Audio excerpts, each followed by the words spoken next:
Baik, selamat malam Pak Anugrah dan selamat malam rekan-rekan sekalian. Pada kesempatan kali ini, kelompok kami akan menjelaskan mengenai hasil dari kerja final project operating system yang berjudul implementasi shared memory dan semapur dalam interprocess communication dalam game hide and shoot. Sebelum kita memulai presentasi, perkenalkan nama saya Ricci. Nama saya Shinjiro. Nama saya Orlan. Berikut merupakan presentasi dari kelompok kami. Dalam mengembangkan dari final project operating system kami mengacu pada dua learning objective yang ingin kami capai, yaitu pertama, menghubungkan sebuah desain dasar atau fundamental kepada sebuah pengembangan terbaru dari sistem operasi, dan juga untuk mendemonstrasikan sebuah teknik yang berbeda di dalam mendesain suatu sistem operasi. Untuk dari konsep game hide and shoot akan dijelaskan oleh Shinjiro. Oke, saya akan menjelaskan bagaimana game hide and shoot berjalan. Jadi game hide and shoot ini terdiri dari dua proses, alias bisa dibilang dua proses karena juga terdiri dari dua program yang berjalan bersamaan. Jadi program tersebut melambangkan sebuah player 1 dan player 2. Kemudian untuk penerapan dalam OS-nya agar bisa saling berkomunikasi antar proses 1 dan proses 2, maka digunakanlah semapur dan shared memory. Semapur digunakan untuk mengontrol giliran siapa yang akan mendapatkan giliran. Ketika player 1 ternyata memiliki giliran, maka semapur akan melakukan lock sehingga player 2 tidak dapat menjalankan prosesnya. Dan sebaliknya. Juga kami menggunakan shared memory yang bertujuan untuk menyimpan data-data yang penting untuk game kami. Misalkan adalah skor, health, nama supaya dapat saling ditampilkan pada masing-masing window, masing-masing proses, serta status on agar program dapat saling melihat apakah dua-duanya sudah bisa saling berjalan. Oke, saya akan melakukan share screen untuk menunjukkan bagaimana program ini berjalan.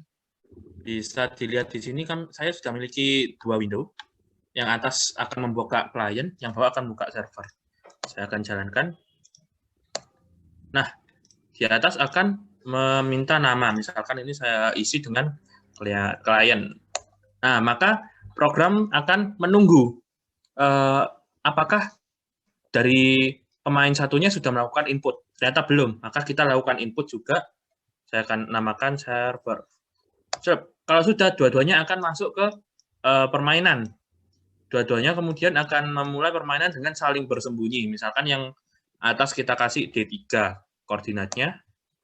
Nah, kemudian dia akan menunggu apakah yang bawah sudah melakukan aksi, kita masukkan juga D3.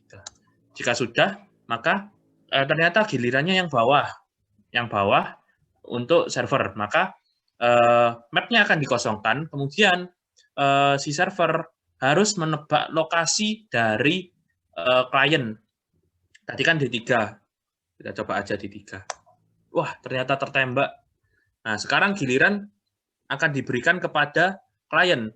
Klien akan menunggu, si server akan menunggu apakah klien sudah memilih aksinya. Maka kursornya akan kecil-kecil, dia akan terjebak pada infinite loop untuk menunggu semapur.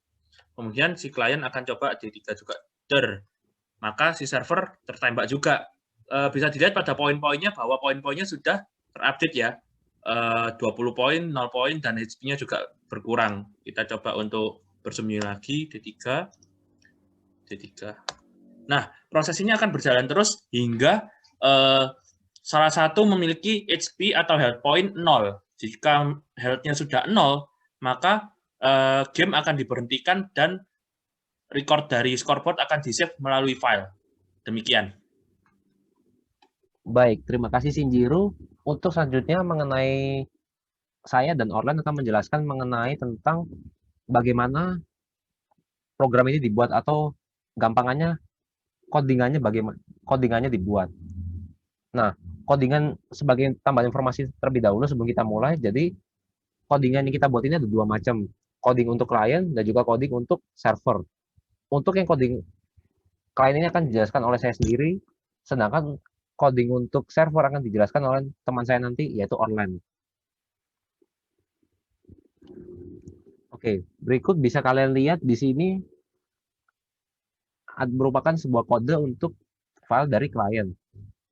Dapat kalian lihat bahwa kami menggunakan banyak berbagai macam library untuk mendukung dari pengembangan game kami ini. Semisal saja dari library untuk input-output, semapor, sistem shared memory, dan lain-lain.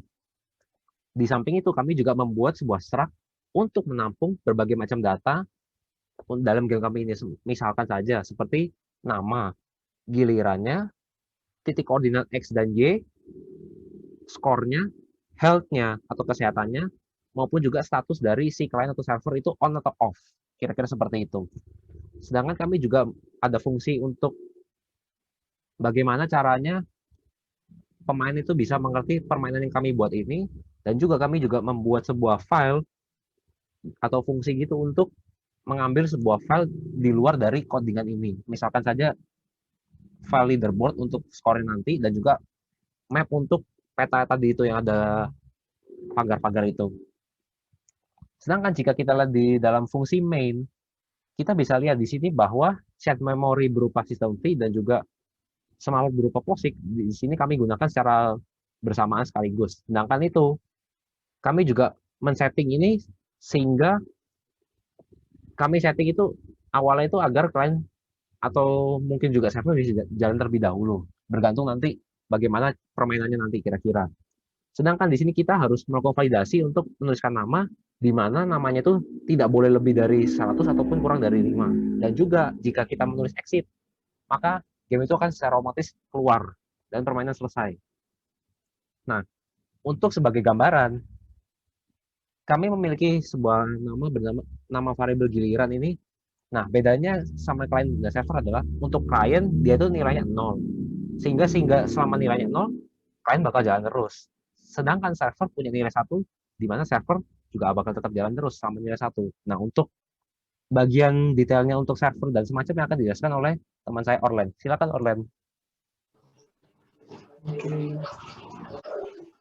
Oke, di sini saya akan menjelaskan bagian server. Antara server dan klien tidak ada begitu perbedaan yang sangat besar untuk codingnya. Yang pertama dari main-nya, ini hampir sama seperti tadi.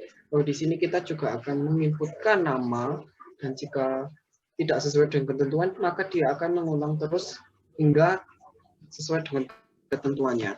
Kemudian yang membedakan antara server dengan klien adalah pada fungsi play yang ada di sini.